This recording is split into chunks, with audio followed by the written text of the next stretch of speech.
So we've got a 2013 Toyota Sequoia Limited that the blinker has stopped working.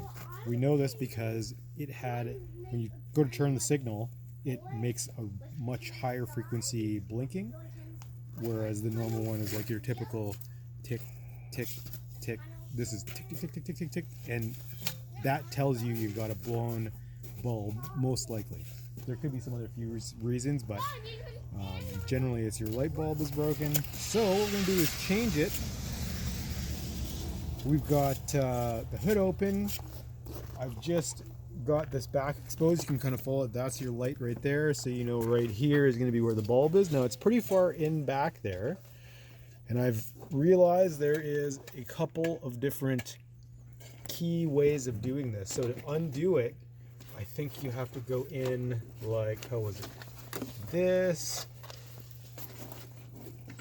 Maybe like this. You know what? It was first you remove this. So you take your washer jet nozzle off. That's it. Then you get a little bit more room. And then you turn counterclockwise, lefty-loosey. And you hear that snap? That was the bulb. Let's see what I can get in here. You can see that it's pretty bright out,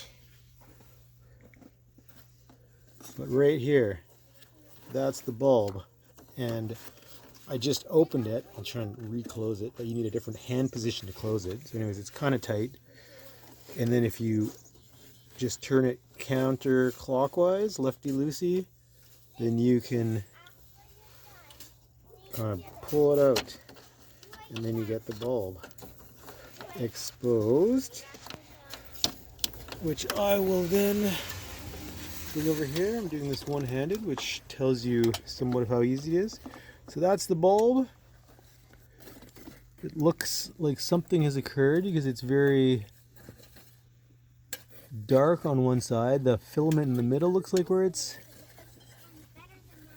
burnt, but most of the filaments look like they're technically okay, but there's that one little crease in it. We're here now. We've bought new bulbs, so we're going to change it anyways.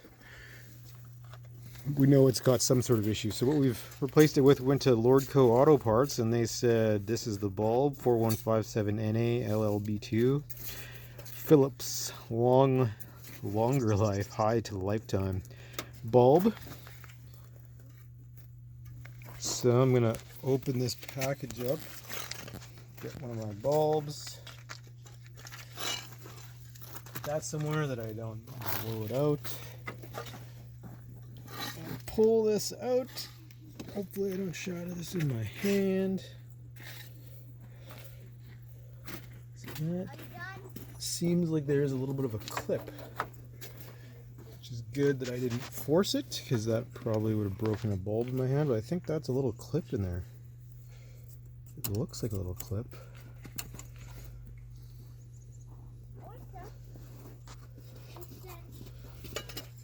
So there is a little clip right there. It looks like you have to push in. Now you're done.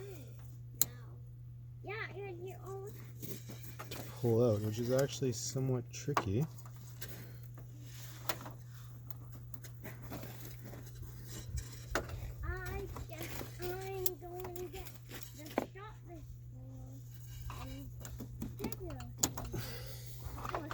And it came out. And it actually is kind of loose. And I'm getting a better one than that.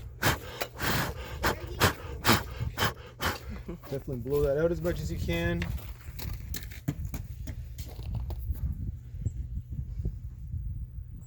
This is the bulb. It looks the same side to side. I think we're going to put it in this way. And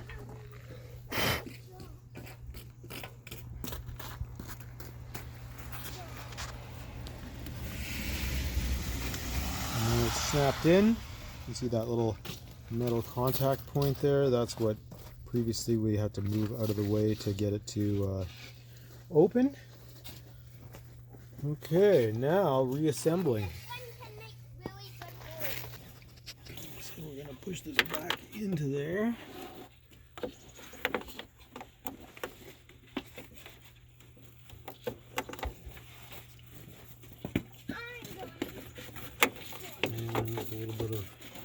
fiddling around. We're going to get it so it's lined up the holes.